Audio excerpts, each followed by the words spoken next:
Hey guys, how you all doing? And ting and ting and ting. Back with another video for you all, and we're going back to Ireland. And this one is Irish mythology, the story of Oisin, Ireland's warrior poet. I write some poetry, you know what I mean? Let's see what this warrior poet is like, because some of my poetry is about during the revolution back home and the subsequent invasion and stuff. I wrote a lot of my poetry during that period of time and thing. So, a warrior poet? Well, let's see what an ancient vibe is. Let's utilize some simmer and check this vibe out. And long for me is each hour new born, stricken forlorn and smit with grief, for the hunting lands and the Fenian bands and the long-haired, generous Fenian chief. I hear no music, I find no feast, I slay no beast from a bounding steed. I bestow no gold, I am poor and old, I am sick and cold, without wine or mead. If you know anything about Irish folklore and mythology... Okay, I'll be honest with you. That was sweet. That took me all the way back to high school, studying all the poets, ancient and modern for that time, you know what I mean? There seemed to be such a wealth of description and melody in those old poets' poetry. There's not a whole lot of melody there nowadays. The people who write poetry, I don't think. I like my poetry to have a certain beat to it, a certain rhythm to it, and there's not much. It's a lot of shock value going on anymore. And I'll be honest, I haven't read a whole lot of poetry lately. You know what I mean? But that just took me back to the days when I used to read all those old poets and stuff like that. Some brilliant writing, boy. Mythology, then chances are you've heard of Fionn McCool and how the Giant's Causeway came to be. But Fionn had a son named Oisín, and while thousands of visitors flock to see the Giant's Causeway right now, there's a site connected with Oisín that very few people know about. I'm taking you to a spot today where Oisín is said to be buried, and I'm going to tell you his story. All right. Oisín had become a leader of a band of the Fianna, the heroic warriors and hunters, freeborn men of Gaelic nobility. He wasn't given this position of leadership because of his father. He had to prove that he was worthy, and he succeeded in all the challenges and tasks that were required. Oisín was also a great bard and poet, the best in all Ireland. Perhaps no surprise, given that his father Fionn had tasted the salmon of knowledge all those years ago. One day, Oisín was out hunting by the coast, and he and his men were unsuccessful that day. They hadn't caught a thing. But then, a thick mist rolled in from the sea. Not a normal mist, but something entirely otherworldly. And then, a woman emerged, riding a white horse with silver hooves and a golden mane. This was none other than Niamh. Her father was Manannán mac Lir, the Lord of the Sea, and she'd come from Tír na nÓg, the land of eternal youth, the land of plenty. As Oisín watched this woman emerge from the mist and approach the shore, he fell instantly in love. This was the most beautiful woman he'd ever seen, and he wanted to be with her, whatever the cost. Niamh likewise felt similar. She too fell in love with Oisín, but was more hesitant about their possible union. You know, check this out. It's all romanticized and stuff here, you know. Oh, on sight, they fell in love. Is that real? Or is that just poetry? Mythology. Or maybe things were so simple back then that stuff like that could happen. But times have changed now, so because when you see someone, well, not me in particular, when you see someone, you think, you might think that the person is pretty. But then there's a whole movement now. So what are you bringing to the table? You know what I mean? And that goes both ways. the old poetry, like even in here, or storytelling, make it seem so natural and so simple, you know what I mean? Oisin and Niamh met, they saw each other, they fell in love. And I'll be honest with you, in all my years, I don't know any couple that's like that, or unless of course they met in high school, because in high school, a lot of people still have a romanticized view of what relationships are. And they're not exactly like that anymore because it's a different world we live in. I saw something about an old Irish laws and stuff, or old Irish tales or whatever, and they said that before a certain time, and I don't remember the year, that marriage was a contractual thing. Not they had nothing to do with romance or love or anything in Ireland during that time. You know, it's goods in exchange of goods. Decide, you know what I mean. But there was also a trial period, like a year or something, to see if you're compatible, if you want to stay or go. But back then, people was a little bit more honorable in dealing with their contracts, and I know there was probably trouble. But think about it: you have a contract like that, the courts would be filled with people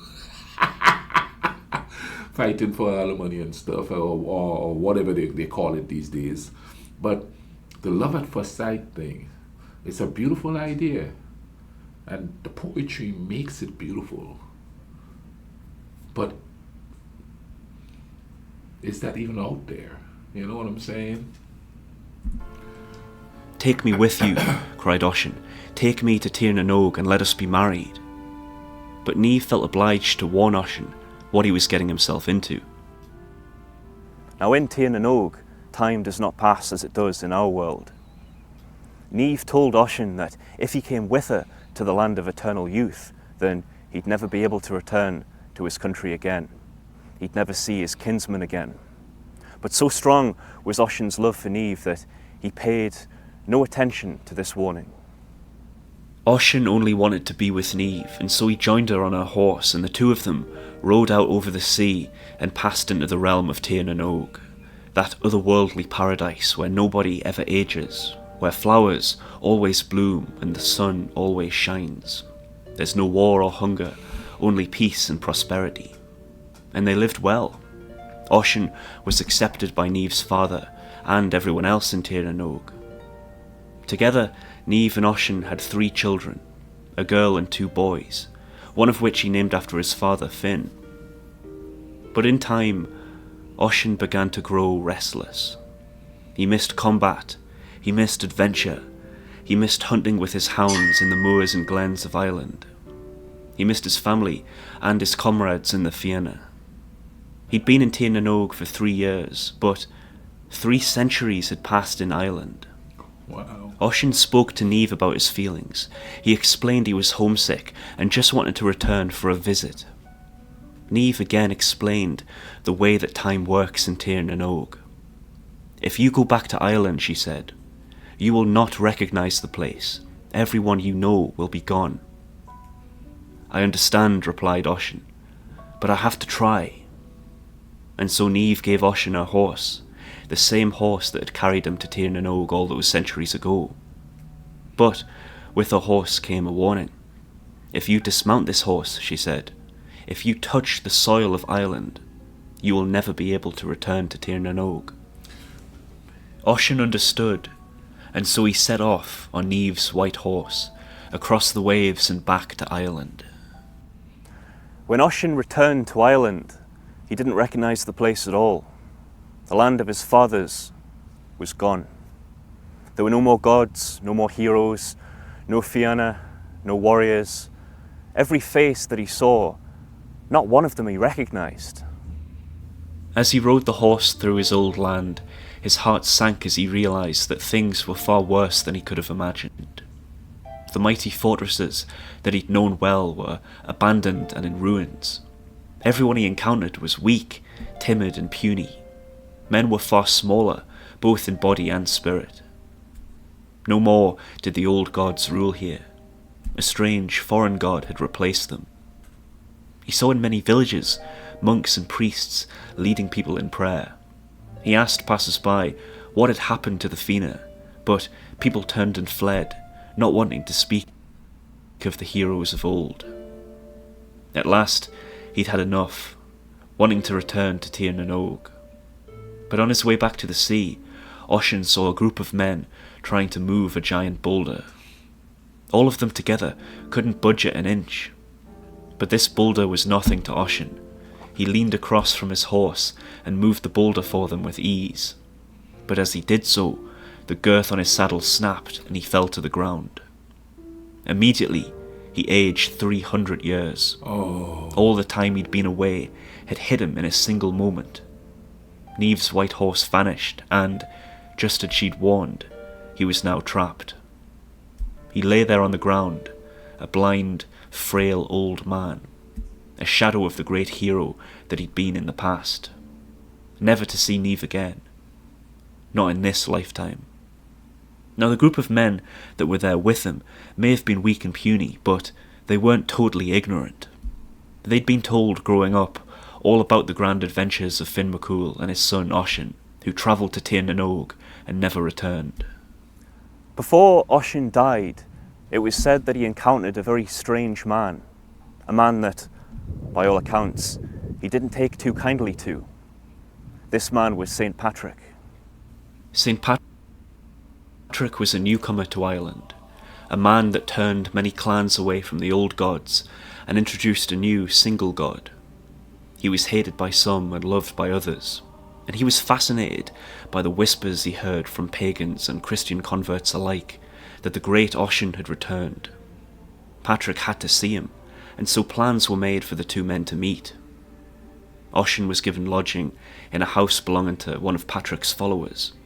He was to be Patrick's guest. But there was no friendship to be had here. Patrick saw in front of him a man that undermined his new teachings and threatened to revive the old beliefs. And Oisín saw in front of him a man that was responsible for bringing ruin to Ireland. Soon, a theological battle was being fought between the two men. Patrick decided to start from the beginning, how the world came to be. He told Oisín of Adam and Eve and the punishment for stealing the forbidden apples. Oisín smiled and remarked sarcastically, "If I had known your God was so short of apples, I would have sent him 7 cartloads." When asking what has become of his father Fionn and the brave men of the Fionn, Patrick answered that they must surely be in hell, being unrepentant pagans. He told Oisín of the devil and his demons. He said this was Finn's punishment for choosing war and murder over his immortal soul. Oisín was puzzled. Why would those warriors be condemned for living honourably and bravely? It made no sense. Oisín remarked that if Fionn and the Fionn were in hell, then by now they've either overthrown the devil and his demons and are ruling there themselves, or they've escaped. "And what of my loyal hound?" asked Oisín. "Is he in heaven?" Patrick replied, "No. Animals don't have souls, and only the souls of the blessed can enter heaven." To which Oisín told Patrick that if he had acquaintance with God, he'd make sure that his hound received equal hospitality and food. Patrick then taunted Oisín, boasting that God could have easily slain the men of the Fionn. Oisín, answering in the bold, warlike way of his own time, warned Patrick about his strong words, lest his son take his crozier and smash it to pieces. The theological debates between the two men lasted a few days. Oisín continued to stay as Patrick's guest, yet was treated very poorly. Oisín saw the meanness of this new faith reflected in Patrick's own hospitality. Patrick barely fed him. He didn't give him any new clothes to replace the rags he now wore, and there was no music. Everything a bard and poet was expected to receive was denied. A great dishonour. Oisín despised what he perceived to be Patrick's closed mind and intolerant mean spirit. Despite the debates and arguments though, Patrick did at least record the stories Oisín told him about his deeds and the deeds of his father. Yet, Oisín refused baptism, and rather than accepting Patrick's God's forgiveness, he told Patrick that He forgave his god for the way that his followers had treated him. Oisin died, old and frail, and was carried away by men who remembered the old ways and had great respect for the bard. There are those that say Oisin isn't dead, but sleeping, much like Barbarossa or King Arthur. He lies here, waiting, and hoping for a time when Ireland once more returns to be a place of kings and heroes and magic. But until that time, this is where he'll be, restless.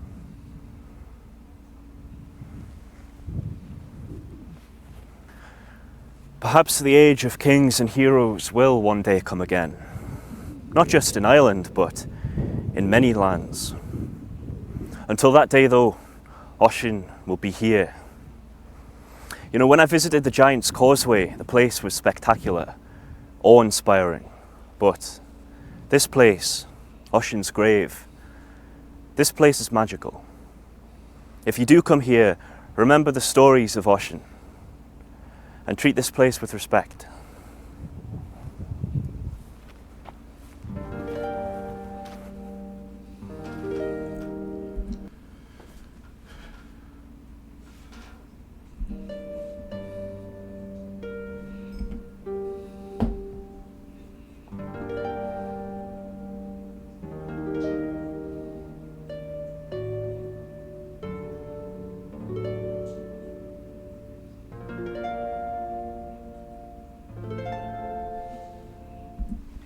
Oh wow, that was a cool story. I wonder what it would be like 200 years from now if I was to come back after I die, 200 years after I die. I wonder what the religions are going to be like. I wonder what politics. Well, actually, politics ain't changed. You know, they just give it different names, systems. You understand what I'm saying and thing. But somebody would come back who had one of those religions that had several gods. Now all of a sudden there's just one. Just like Oisin did when he ended up talking to St. Patrick. No, I'm sitting here and I'm watching it, and that just made me think, man, you know, I haven't been back to my island or my country since 1986, so that's almost 40 years there. And when they were talking about Oisin getting in there and everything has changed, and I think that's what scared me most about going home. It's going to be all different. I'm probably not going to recognize anybody. Because when I left home, they were young men, and now most of them are old with gray hair and stuff.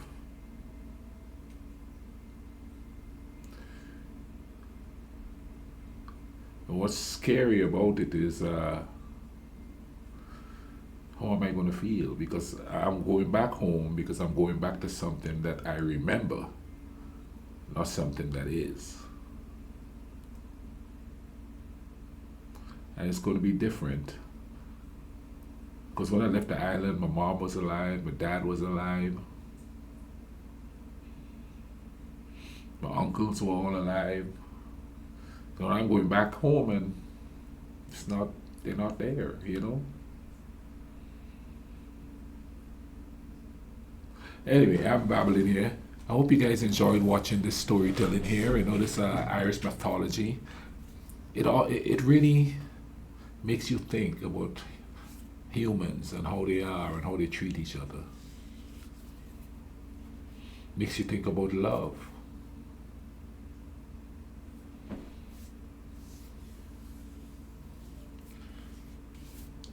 You all take care of each other, alright? Cool runnings.